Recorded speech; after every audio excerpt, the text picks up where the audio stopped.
watching Bruddc Entertainment. Myself and the lovely Danny Quinn.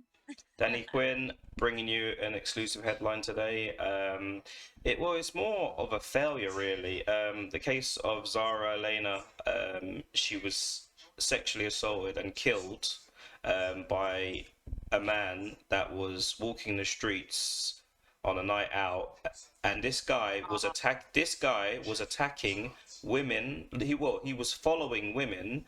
He actually followed four different women, and then when he finally found Aleena, Zara Aleena, and then he obviously assaulted her and killed her as well.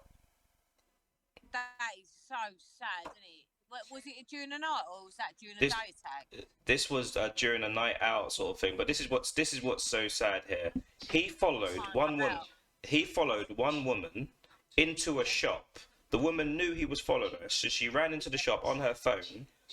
She Wow. never thought to call the police and say, "There's a weirdo outside trying to following me." Like, I don't get how she went into the shop and she didn't call the police. Like, I don't want to put it on them, but it could have been avoided. Yeah, He was, do you know?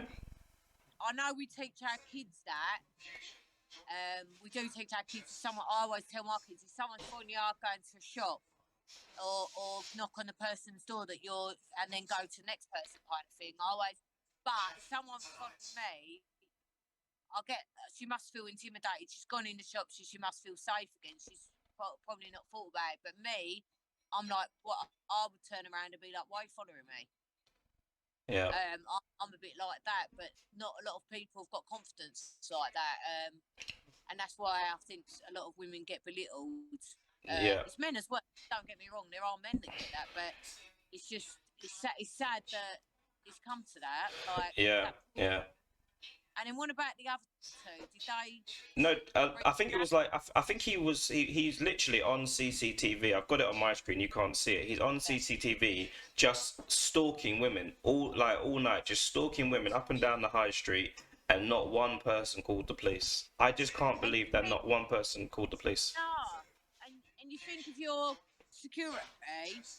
If they've got security and they're watching that, why don't they fucking pick up when this one person doing that same thing? But then it's horrible to know that it's horrible to think that you can't go out and do anything without someone doing something like that. And that poor woman's now got to live with that. Did she die? Yeah, yeah, yeah. He sort of I think he sexually assaulted her, and then he obviously killed her. Oh, He's and he's been put in. Well, obviously he's yeah. going to be. They don't give enough. See, that's happened, and they don't give enough fucking jail sentence, jail Yeah, time. Like that. well, he's been given a minimum of 38 years in prison, but for me, he should stay in prison for life.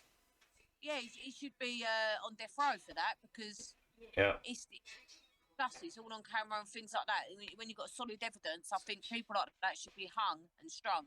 It's not fair like people have to live like that. I think get rid of fucking people like that. definitely. That's what I mean. We was talking about the other day. The death. I think it was one of the Tories that were talking Yeah, about bringing the death penalty back. yeah, I think that's disgusting. Like the poor other people as well. Like they're probably paranoid to go out thinking, "Fucking hell, that bloke was following me." Like they must be feeling like, "Fucking hell, wow, I was lucky that weren't me." Well, they'll be thinking that as well, but I imagine there'll be a lot of guilt because it's like if one of them if just one of them had called the police, then Yes. Zara Elena would be alive today, and Shop because she's outspoken it, and if that was me, I'd be thinking, "Fucking hell, I wish I'd done something now." Do you know what I mean? Like it's definitely, sad. It's definitely. absolutely bless her. All right, we wish her all the best to their family. It's a very sad case, but it just goes to show you guys, don't assume if something happens and there's a weirdo or something like that, don't assume that someone else has called the police. Call the police straight away. Call the police straight away and just let someone know. Thing is, it's hard as well because sometimes the police don't fucking listen to you. Because I've had a weirdo follow me once, and I was a bit wasted, and I was on my own, and he was riding around up and down the bike, and I called the police. They didn't do nothing about it, so it's like, shall I call the police because they don't do nothing? And then if I do call the police, are they going to do nothing? You know, you're stuck in a situation. Mm. So don't call the police because of that reason. I mean, I've called them before, had nothing done. So to me, I'd think, well, the fucking police ain't going to do anything anyway. What's the point of me calling them? So that's also going to enter my head when if something like that happens to me. Yeah, I hear you. All right, that's the end of that video.